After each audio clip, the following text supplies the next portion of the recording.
اللہ کے نبی کہا کرتے تھے قد جاءکم رمضان، کہ خوش ہو جاؤ کہ تمہارے پاس رمضان کا مہینہ آیا، ایک بابرکت مہینہ آیا۔ یہ وہ مہینہ ہے جس میں اللہ تبارک و تعالیٰ نے تم پر روزوں کو فرض کیا۔ حضرت معلّہ بن فضل رحمہ اللہ کہتے ہیں کہ سلف صالحین کا معمول تھا، میں دیکھا کرتا تھا کہ رمضان کے آنے سے 6 مہینے پہلے اس رمضان کو پانی کی دعائیں کرتے تھے، اور رمضان جانے کے بعد 6 مہینے ان اعمال کے قبول ہونے کی دعا کرتے۔ یہ اصل میں دل کی خوشی کا اظہار تھا۔ بڑی پابندی کے ساتھ نمازوں کا اہتمام کرتے ہیں، لیکن ایک ہفتہ ہی وہ ایمان اس حالت میں باقی رہتا ہے، فوراً ایمان کمزور ہوتا ہے۔ دیکھتے ہیں کہ 15ویں روزے یا اس کے ہوتے ہوتے مسجدیں خالی ہو جاتی ہیں، اور پھر جیسے ہی رمضان اختتام پر پہنچتا ہے دوبارہ سب کے سب دوبارہ مسجدوں کی طرف لوٹ آتے ہیں۔ یہ ایمان کے ایک آدمی کے نیت کی کمی کا نتیجہ ہے۔ اس لیے اللہ کے نبی نے کہا من قام رمضان ایمانا واحتسابا، کہ جو آدمی رمضان کے مہینے کو ایمان کے ساتھ اور ثواب کی امید سے کرے۔ آپ نے مکمل رمضان کا مہینہ کہا، صرف رمضان کا بعض حصہ نہیں کہا۔ لہذا انسان کو نیت کرنی چاہیے کہ اللہ تعالیٰ اسے توفیق دے کہ جس طرح اس نے رمضان کی شروعات کی اسی طرح مکمل طور پر وہ آدمی رمضان کے مہینے میں عبادت کرے گا۔ کوئی آدمی اللہ تبارک و تعالیٰ کے رحمت کے دروازے کھلنے کے بعد اس میں نیت نہیں کرتا اور اس خیر کے مہینے کو ضائع کر دیتا ہے، تو ابن القیم رحم اللہ کہتے ہیں کہ جب اس نے ایک خیر کے مہینے کو یعنی ایک رمضان کو اس آدمی نے برباد کیا، آئندہ رمضان وہ آدمی نیت بھی کرے گا مگر اس گزشتہ رمضان کو برباد کرنے کی وجہ سے اللہ اسے سزا یہ دے گا کہ آئندہ رمضان بھی اس کا برباد ہوگا۔ کیونکہ جب انسان نے اللہ کی نعمت کی قدردانی نہیں کی، اللہ تعالیٰ آئندہ آنے والی نعمتوں سے بھی اسے محروم کرتا ہے۔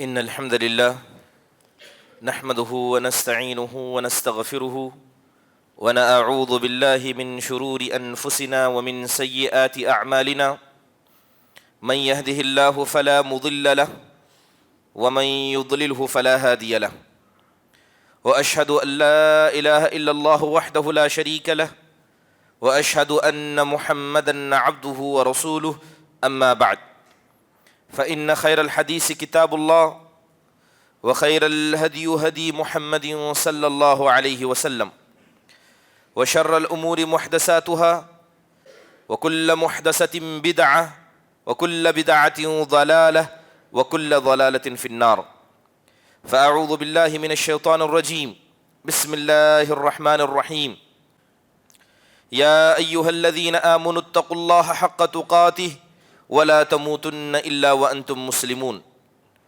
يا أيها الناس اتقوا ربكم الذي خلقكم من نفس واحدة وخلق منها زوجها وبث منهما رجالا كثيرا ونساء واتقوا الله الذي تساءلون به والأرحام إن الله كان عليكم رقيبا يا أيها الذين آمنوا اتقوا الله وقولوا قولا سديدا يصلح لكم أعمالكم ويغفر لكم ذنوبكم ومن يطع الله ورسوله فقد فاز فوزا عظيما وقال الله سبحانه وتعالى والذين جاهدوا فينا لنهدينهم سبلنا وإن الله لمع المحسنين۔ تمام قسم کی حمد و ثنا، بڑائی کبریائی، تعریف و توصیف اس اللہ وحدہ لا شریک کے لیے لائق و زیبا ہے جس نے ساری کائنات کو عدم سے وجود بخشا۔ درود نازل ہو تمام انبیاء علیہم الصلاۃ والسلام پر جنہیں اللہ تبارک و تعالیٰ نے اپنی اپنی قوموں تک ہادی و رہبر بنا کر بھیجا، خصوصاً ہمارے اور آپ کے آخر نبی جناب محمد الرسول اللہ صلی اللہ علیہ وسلم کے ذات گرامی پر، جنہیں اللہ سبحانہ و تعالیٰ نے ایک ایسی شریعت سے نوازا جو شریعت رات کی تاریکی میں بھی دن کی طرح واضح اور روشن ہے۔ محترم حاضرین، خطبہ مسنونہ کے بعد آیت کریمہ پڑھی گئی۔ اللہ سبحانہ و تعالیٰ ارشاد فرماتے ہیں کہ جن لوگوں نے ہمارے راستے میں کوششیں کی ایسے لوگوں کو ہم اپنا راستہ آسان کر دیتے ہیں، اور بے شک اللہ تبارک و تعالیٰ احسان کرنے والوں کے ساتھ ہے۔ یہ بات ہم سب اچھی طریقے سے جانتے ہیں کہ اللہ کا یہ قانون ہے کہ جب بھی بندہ اللہ کے لیے کسی عبادت کو مقدم کرتا ہے، اللہ کے سامنے پیش کرتا ہے، تو اللہ اس عبادت کا موازنہ کرتا ہے۔ اللہ اسے تولتا ہے کیا یا ان معیار اور اس سنت کے طریقے پر ہے جس کا حکم اللہ نے دیا ہے یا نہیں؟ اگر وہ چیز اللہ تعالیٰ کے بتائے ہوئے طریقے پر ہوتی ہے تو اللہ اسے قبول کر لیتا ہے۔ یہاں یہ بات غور کرنے کی ہے کہ انسان کو محنت کرنا، انسان کو دین کے مسئلے میں آگے بڑھنا، یہ ہر مسلمان کے لیے ضروری ہے۔ کیا ایسا ہو سکتا ہے کہ اگر ماں باپ مسلمان ہوں اور وہ آدمی اسی گھر میں آنکھ کھولے بغیر عبادت کیے ہوئے، کیا وہ اللہ کی رضامندی کو پا سکتا ہے؟ اللہ کی رضامندی یہ ہر انسان کو نصیب نہیں ہوتی، یہاں تک کہ اگر گھر نبیوں کا ہی کیوں نہ ہو، بسا اوقات اللہ باپ کو نبی بناتا ہے تو بیٹے کو اللہ کافر و مشرک بنا دیتا ہے۔ یقیناً یہ اللہ تبارک و تعالیٰ کا ایک بڑا انعام ہے جو ہر کسی کو نہیں ملتا۔ اسی لیے جب بھی بات اسلام کی جاتی ہے، اسلام نام ہے قربانی کا، کہ آپ کو اسلام کے لیے قربانی دینی ہوگی، اللہ کے لیے قربانی دینی ہوگی، اس کے رسول کے راستے میں قربانی دینی ہوگی۔ اگر کوئی آدمی یہ سمجھے کہ میرا عقیدہ، میرا یقین یہ مجھے اللہ کے پاس بغیر عمل کے کامیاب کر دے گا، یہ وہی عقیدہ تھا جسے یہودی مانا کرتے تھے۔ یہودی کہتے ہم تو اللہ کی اولاد ہیں، ہم اللہ کے ولی ہیں، ہم اللہ کے قریبی ہیں، لہذا ہمیں عمل کی ضرورت نہیں ہے۔ محترم حاضرین، یہ بات ہم سب جانتے ہیں کہ ابھی کچھ دنوں میں ایک خیر کا موسم، ایک ایسا مہینہ ہمارے اوپر سایہ فغن ہونے والا ہے جس موسم کے بارے میں، جس مہینے کے بارے میں قرآن و حدیث کے اندر بہت ساری بنیادی باتیں ہمیں بتائی گئیں۔ اور یہ بات بھی سمجھ لیں کہ یہ اللہ کا فضل ہے، یہ اللہ کا احسان ہے کہ اللہ تعالیٰ جب چاہے، جس چیز کو چاہے، جس چیز پر چاہے فوقیت و فضیلت دیتا ہے۔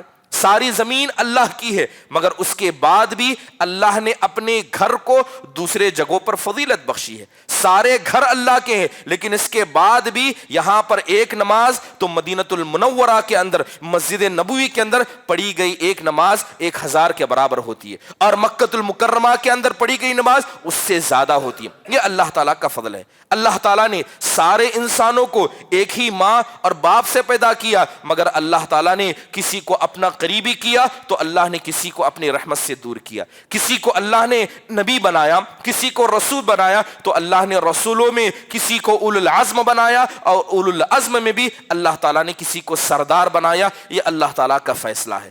سال کے 12 مہینے یہ اللہ نے پیدا کیے، لیکن اس کے بعد بھی اللہ ان 12 مہینوں میں سے 4 مہینوں کو حرمت والا کہتا ہے۔ ان 4 مہینوں میں کی گئی عبادتیں عام مہینوں کی عبادت کے مقابلے میں یہ زیادہ اللہ کو قریب ہوتی ہیں۔